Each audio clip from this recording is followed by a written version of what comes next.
a while. Where have you been? I haven't really gone too far from home lately. I got thrown into a pretty bad situation and haven't been able to go swimming at all. Really? Dude, how did you survive for so long? You gotta have some water handy. Oh, it's fine. I have a decent bathtub filled with cold water whenever I'm drying up.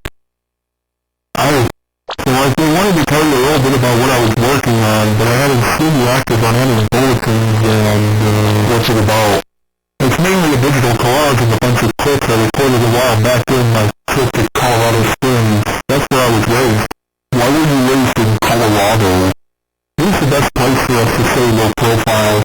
Unfortunately, us squid still have to put up with a lot of hostility on this big island. Yeah, like I've never seen that before. As for me, I was having a good run selling Portacavos, so good that it only took 200 of them for me to afford a new rig. Post, collies? Yeah, shouldn't you know them pretty well? Those fruits that grow in submerged caves and they have a super dense sticky black gel in them. Oh, those things. I get what you're saying now. Is that what they're calling them? Portacavos? Portacavos.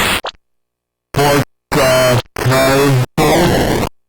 Yeah, half-food place that coined the name, but it actually came from me. I spontaneously gave the name to those fruits as I was selling them to some diver. Uh-oh, half-foods. Whenever I hear that name, all I know is big trouble. Yeah, that's actually how I ended up being stuck here for the most part.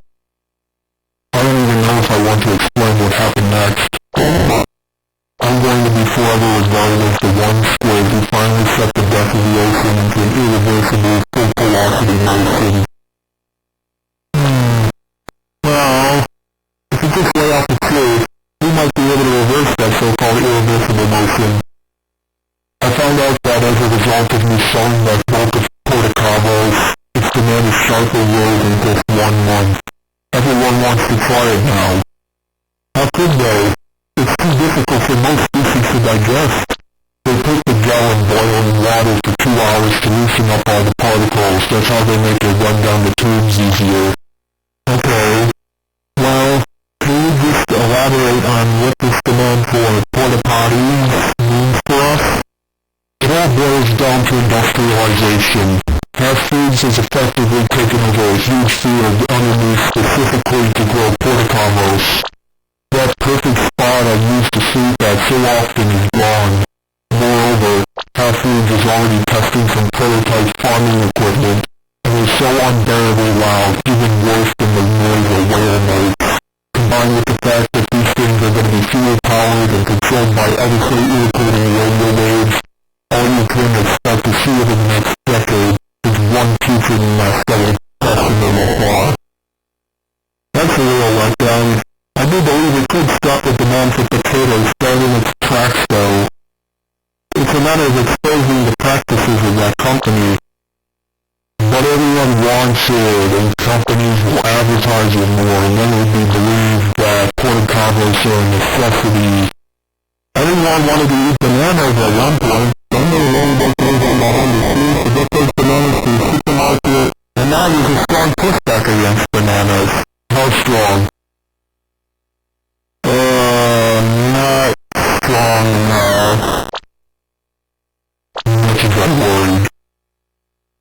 Come on, don't be a pessimist.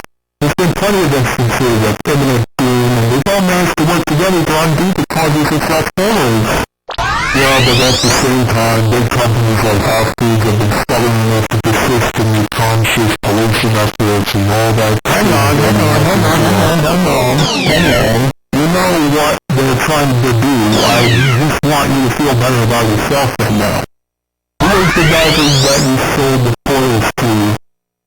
I don't know his name. He just said he wanted some of those fruits, and I asked for some money in return, so he went up and came back with a whole bunch of cash in a resealable bag. Way more than what I was expecting. I thought he just wanted something like 3 Portacavos. Any idea what his motivation was? I did ask him why he wanted 200 of them. He said he needed a whole lot more samples to study the properties of the Portacavo more effectively with them. Maybe it was just one guy who wanted the Portuguese man of Wales for a more noble purpose among several different parties who have greatly polarized intentions. This isn't your fault. Another dude took a picture of our transaction, and I recently found out about that picture on an online article with the headline, "This squid sold a bunch of Portacavos to a diver for $1,600. Yes, he was not right."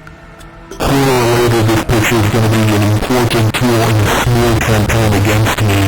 I haven't seen that picture. Wouldn't something like that catch on easily in mainstream forums?